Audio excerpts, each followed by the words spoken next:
Hello friends, welcome back to my YouTube channel. अगर आप channel पे नए हैं तो सब्सक्राइब कर लीजिए ताकि आपको जो है यूपीएस से संबंधित वीडियोस की नोटिफिकेशन आपको मिलता रहेगा। तो आज हम लोग जो बात कर रहे हैं कि यूपीएस पे जितनी विसंगतियां हैं, एनॉमलीज हैं, उसमें कम से कम 4-5 एनॉमलीज जो है हम लोग उसको जो है, देखते हैं कि क्या ऐसी चीज़ें हैं जिससे जो है कर्मचारी नाखुश हैं, उसमें सुधार चाहते हैं और हूबहू जो है ओपीएस की डिमांड कर रहे हैं। तो बारी बारी से चीज़ों को हम लोग डिस्कस करेंगे। पहली जो बात है, मेजर चीज़ है कि आप ये जो यूपीएस है ये फंड बेस्ड बना दिया गया है, यानी आपकी जो कंट्रीब्यूशन होगी उसके आधार पे आपको पेंशन मिलेगी। और जो ओल्ड पेंशन था वो नॉन कंट्रीब्यूटरी था, उसमें कोई कंट्रीब्यूशन कर्मचारियों की नहीं देनी पड़ती थी। तो ये जो कंट्रीब्यूटरी पेंशन स्कीम है, इसको लेकर के कर्मचारियों में बहुत ज़्यादा रोष है और इसको बाद में आप देखेंगे कि सरकार को इसमें झुकना पड़ेगा, इसमें जो है सुधार करना पड़ेगा। 25 साल सर्विस क्वालिफाइंग सर्विस दिया गया है कि 25 साल क्वालिफाइंग सर्विस होगी तो आपकी जो है लास्ट 12 महीनों की एवरेज बेसिक पे की आधी आपको पेंशन के रूप में मिल जाएगी। तो जैसे जैसे 25 साल से आपको क्वालिफाइंग सर्विस कमता जाएगा, 10 साल तक आता जाएगा, वैसे वैसे जो है पेंशन की राशि घटती जाएगी। उसके बाद है, अगर आपको जो है डिफरेंस है आपकी कंट्रीब्यूशन में, सरकार जो बेंचमार्क कंट्रीब्यूशन फिक्स करेगी उसमें अगर डिफरेंस है तो आप फिर जो है प्रोपोर्शनेट आपको पेंशन मिलेगा, फिर आपको जो है उसकी राशि कम जाएगी। एक एग्जांपल से लेकर चलते हैं कि अगर मान लिया जाए कि आपकी क्वालिफाइंग सर्विस 15 साल है, 15 साल क्वालिफाइंग सर्विस है, तो और आपकी बेसिक अगर 20,000 है, 20,000 है, तो ओल्ड पेंशन स्कीम में आपको 20,000 का आधा 10,000 मिल जाता था।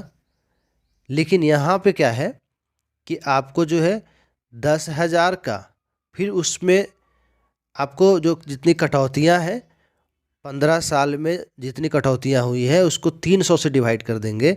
जो सरकार का स्टैंडर्ड बेंचमार्क है 25 साल का, यानी 25 सालों महीनों की संख्या होती है 300, उसके आधार से आपको फिर यहाँ जो है पेंशन कम होती जाएगी।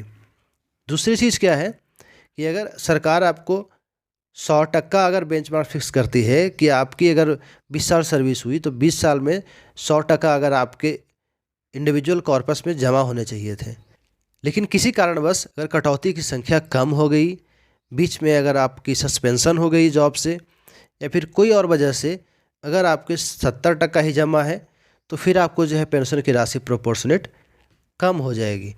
और अगर पेंशन की राशि लेनी है, पूरी लेनी है, तो 70% जो है उसको 100% में बदलना पड़ेगा, या 30% जो है फिर बाद में रिकूप करना पड़ेगा। फिर आपको उसमें पेंशन की राशि पाने के लिए फिर आपको इंडिविजुअल कॉर्पस में पैसे अलग से भरने पड़ेंगे।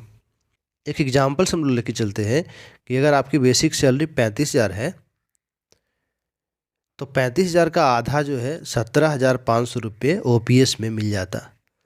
सही है। और यूपीएस में देखिए क्या खेल होता है, यहाँ पे आप समझेंगे। और यूपीएस में अगर आपकी सर्विस 14 साल हुई है तो 14 साल में महीनों की संख्या होती है 168, और सरकार जो बेंचमार्क फिक्स किए हो 25 सालों का यानी 300 महीनों का, तो इसमें 300 से भागा देना पड़ेगा। अब जो है 17,500, अब जो है 17,500 में 0.56 यानी 168/300 में जो भागा देंगे उसका आएगा 0.56, इसमें गुणा हो जाएगा, तो गुणा होकर के आपको आएगा 9800 रुपया। ये आपको यूपीएस में पेंशन देखने को मिलेगा। तो ये जो खेल यहाँ पे हो रहा है ना, खेल जो है आपको प्रोपोर्शनेट जब वर्ड लगा दिया जा रहा है तो 17,500 और 9800, तो कितना का फ़र्क है। पेंशन तो मिलेगा यूपीएस में, लेकिन फ़र्क कितना का है, लगभग आधे का फ़र्क है। दूसरी चीज़ है कि कम्यूटेशन ऑफ पेंशन नहीं है, कम्यूटेशन ऑफ पेंशन की बात नहीं की गई है। उसके बाद there is no additional pension for 80 years and above. 70 साल, 80 साल, 100 साल होने पे एज एडवांसिंग की जो है फैसिलिटीज ओल्ड पेंशन स्कीम में थी, इसमें कोई एज एडवांसिंग की बात नहीं की गई है। तीसरी चीज़ है there is no revision of pension after pay commission.